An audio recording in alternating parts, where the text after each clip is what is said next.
How do you read textbooks? This is the question that I received from my students. How I read textbooks have changed as I have developed from a student to a researcher to an instructor and to a course director so far. This is because how I viewed the textbooks have shifted as I progressed in my academic life. Today's episode is part 2. I hope the previous episode, episode 43, and this one will give you a good opportunity for you to think about how you would read textbooks. What we want to talk about in these episodes is the mindset of reading textbooks. We will not talk about the practical details of how to read textbooks. If you would like to talk about them, we would be happy to do so in the future episodes. Please let me know. Hi everyone, welcome to the Foundational Skills in Life Sciences podcast. I'm your host, Dr. Synaptologica. We discuss the skills that life science scholars learn, use, and improve throughout professional activities. Your benefit is expressed in my motto, learn the skills, enjoy academic life. The last episode. In the last episode, we talked about the first 2 phases of my 4-phase experience of reading textbooks. In the first phase, I was a student. I did not know how to read textbooks, and I did not even think that I would go through multiple phases in the future. I tried reading a textbook from the first page. The focus was on memorizing the content. In the second phase, I focused on my basic science research, and during this phase, I stopped reading textbooks completely. We talked about 5 reasons of why I stopped reading textbooks. The change was not intentional. The fact was that I gradually stayed away from textbooks. I did not clearly know the reasons at the time, but I can tell them in retrospect now. The following are the 5 reasons why I stayed away from textbooks in my second phase. Reason 1. Textbooks were not necessary for me because I was not a student anymore in this phase. This reason 1 is simple. The following 4 reasons are more in-depth, and they are related to the differences between general textbooks and research papers. Reason 2. Textbooks provided information that was a little old. Reason 3. Textbooks provided information that was too simplified. Reason 4. Textbooks tend to avoid the current controversial topics. And reason 5. Textbooks might not be optimal for sharpening our thinking processes for primary research. So overall, in the second phase, at least the textbooks that I had at the time were not helpful for me. In today's episode, we will talk about the remaining 2 phases of my 4-phase experience of reading textbooks so far. In the 3rd and the 4th phases, I continued changing my roles in academic life, and my way of reading textbooks changed accordingly. Today's episode. The 3rd phase of reading textbooks. In the 3rd phase, I started teaching students in a large class format. I started teaching in addition to being a researcher. So my role changed from a researcher in the 2nd phase to a researcher plus an instructor in the 3rd phase. In this phase, I started reading textbooks again, but not as a student, but as an instructor. I taught a small part of just 1 or 2 chapters in a textbook. My teaching materials were partly in my field and partly outside my field. There were 3 reasons why I started reading textbooks in the 3rd phase. The first 2 reasons were straightforward. The first reason was that I wanted to learn something new in those few chapters, and they were the things that I had not learned before. The second reason was that I wanted to learn something that I had learned before, but that I have forgotten.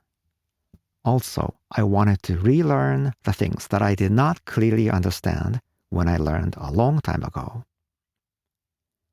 But the third reason for reading textbooks in the third phase was new and big for me. The third reason was that I wanted to learn what to teach to the students and how to do so in a standard way. At least in the initial part of the third phase, I did not want to be creative in how to teach the students. I just wanted to know the most standard way that is known to work well, and I wanted to follow it. To be specific, I wanted to read textbooks to learn, for example, what content to teach and in which order, to what extent to teach and how deep to teach, and what type of diagrams, figures, and tables to show. For this purpose, one way would be to watch good videos if available. But I could not find a good series that covered systematically all the areas that I wanted to teach. So I chose to read textbooks. I chose textbooks that had gone through multiple editions. This is because these textbooks would tend to be well edited, well polished, well updated, and popular within the learning community. What I found in the third phase of reading textbooks. I found something interesting in this phase. I found that the textbooks are not perfect. In other words, the textbooks would be incomplete and they could also be inaccurate in the following three senses.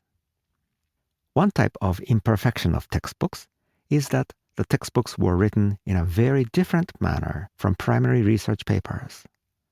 The standard textbooks that I had at the time did not provide necessary information for the purpose of research, so textbooks were incomplete and not helpful for me.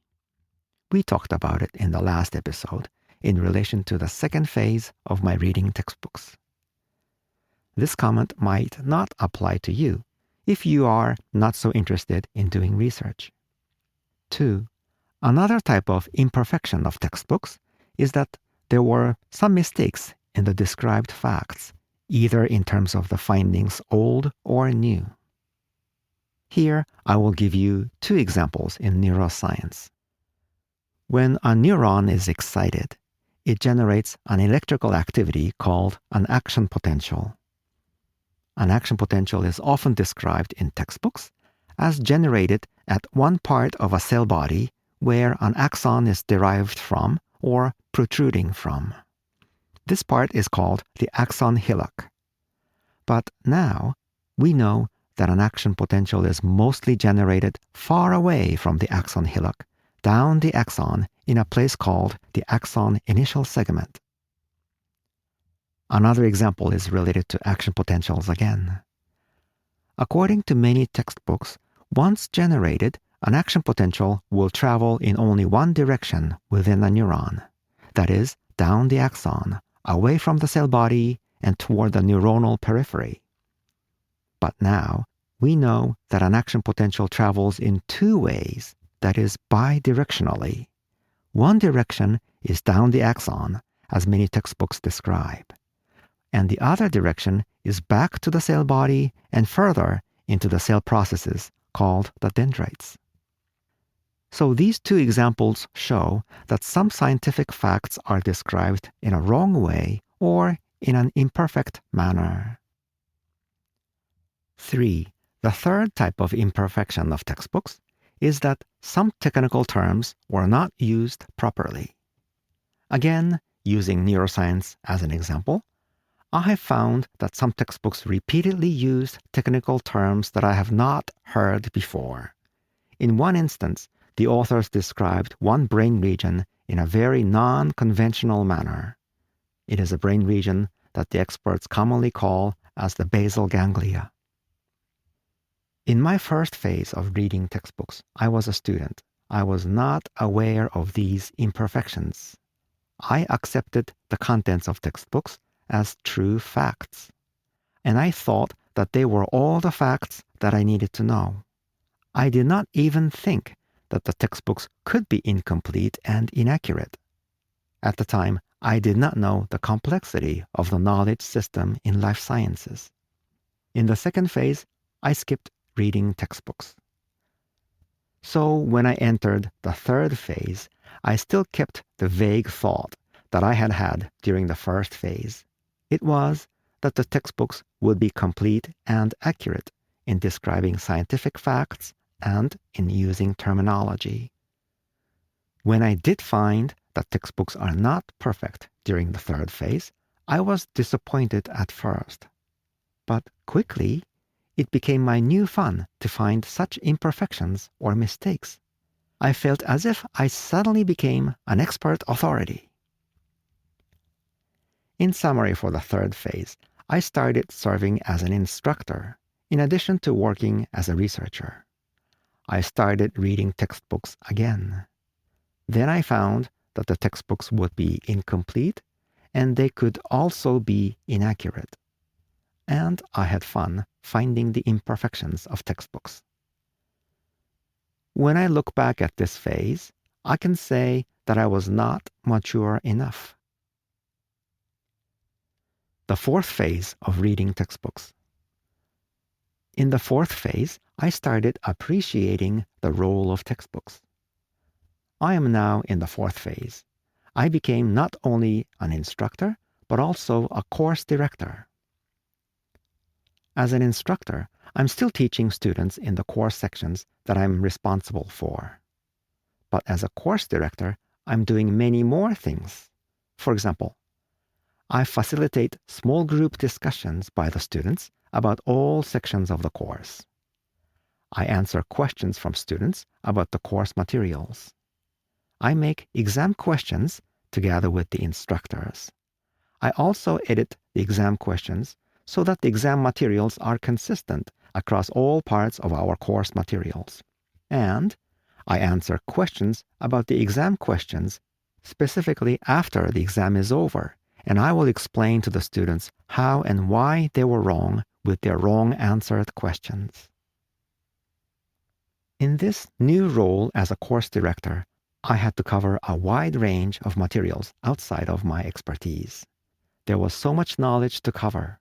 The textbooks were helpful for me in getting the knowledge. A wide coverage by a textbook. To give you a better idea about the textbooks that I'm talking about, let's think about two examples. One example textbook will cover biology. It will include big categories of topics. I will list 7 typical topics here: biochemistry, cell biology, genetics, plants, animals, evolution, and ecology. Another example textbook will cover anatomy and physiology. It will also include big categories of topics. I will list 11 typical topics here: biochemistry, cell biology. By the way, these two could be shared with a general biology course: musculoskeletal system, nervous system, cardiovascular system, respiratory system, immune system, digestive system, urinary system, endocrine system, and reproductive system. You can easily see that the covered materials are wide and very rich with content. In the third phase, I was teaching just a small part of 1 or 2 chapters out of these many chapters. At that time, my teaching materials were also partly in my field and partly outside my field. In the fourth phase, I assigned the chapters that I had been teaching to junior faculty members whose expertise would cover those chapters. So basically, I helped them by giving them their favorite chapters. Now I'm teaching a few chapters that are new to me. All those new chapters are outside my expertise. As an instructor, I want to read textbooks to learn, for example, what content to teach and in which order, to what extent to teach, and how deep to teach, what type of diagrams, figures, and tables to show. This was the same as in the third phase. In addition, as a course director, I need to know all chapters in the textbook to a good extent. This is because they're covered in exams, and I'm responsible for all the exam questions and answers. As a course director, I want to read textbooks to learn how to explain all the materials in a coherent manner within a single chapter and across multiple chapters. For these purposes, I read through the entire chapters of the textbook. How I'm thinking about textbooks in the fourth phase. I now thank the textbook authors for covering a vast amount of knowledge and for explaining it in a coherent manner. Think about it. A single textbook can cover decades or even centuries of scientific discoveries, and they were discovered by countless scientists and clinicians. So when you read one textbook, you will quickly come up to speed with the vast amount of work that established the main subject. The word quickly might mean different time spans for different people. For a fast reader, it could mean just a few weeks. For a standard student taking a course, it will mean one semester, that is, 3 to 4 months in the United States. When I read the textbook for my course, I spent almost the same amount of time, well before the course started. The textbook was about 1,000 pages long, and I read about 10 pages a day. You can see that I'm a slow reader. By reading at least once, spending this amount of time, we can obtain a comprehensive overview of the field. Yes, it is possible that the textbook descriptions might not be perfect, as we discussed in the previous episode and today. But acquiring knowledge by reading a textbook is an easy effort. We simply need to focus on one book.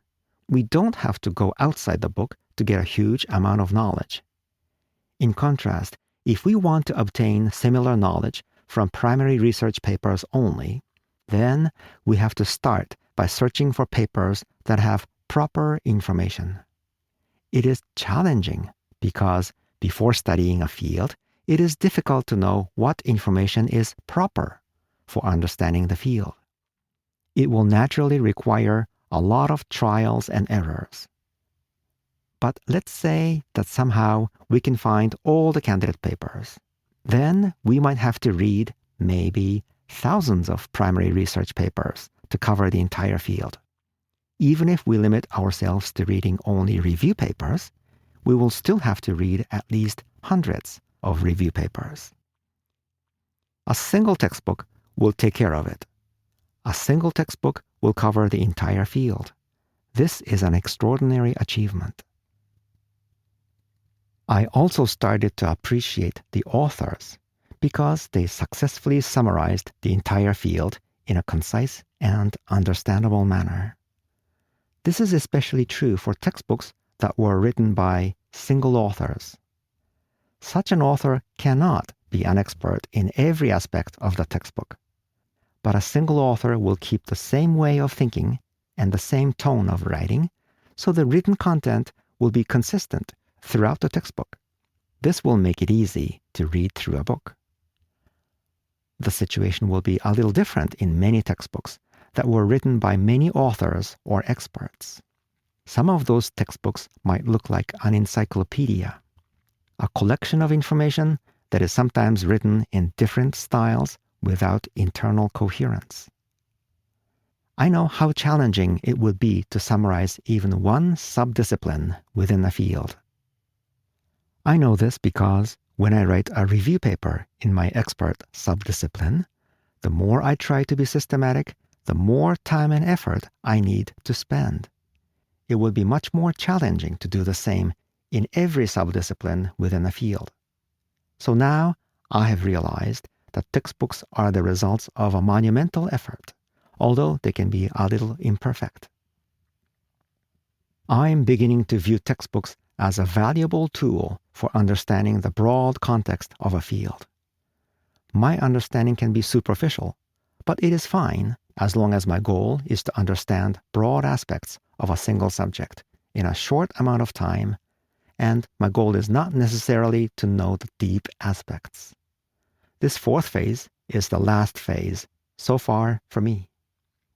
I'm very curious to see how my relationship with the textbooks will continue to evolve in the future as my teaching interests evolve. Summary. What is a lesson for you today? Today I talked about the last 2 out of the 4 phases of how I read life science textbooks so far. In the 3rd phase, I started teaching students in a large class format, but this covered only a small part of just 1 or 2 chapters in a textbook. I read textbooks mainly because I wanted to learn what specifically to teach to the students in the small parts and how to do so in a most standard way. Then I found that the textbooks could be incomplete and they could also be inaccurate. In the 4th phase, I'm serving not only as an instructor, but also as a course director. I'm reading almost all parts of a textbook, and I'm finding that textbooks are impressive in terms of how they cover a vast amount of knowledge and how well they explain it in a coherent manner. I admire the authors for doing that extensive work. When you want to go into a new field, or when you want to acquire an overview of vast knowledge in a new field, the easiest way would be to read textbooks. Textbooks will allow us to have a starting framework. Without such a framework, it will be difficult even to ask questions. So textbooks are important, especially for purposes other than primary research. This is it for today. Your action. If you want to have discussions about how to read textbooks practically, we can discuss it in our future episodes. I'm now thinking that if we pay close attention to practical methods of how to read textbooks, then they will be beneficial also for doing primary research. What will they be? If you're interested, you can reach me at my email address, ideas@synaptologica.com. Thank you for joining me in today's episode of Foundational Skills in Life Sciences. I'm Dr. Synaptologica. I'll see you soon. Bye for now.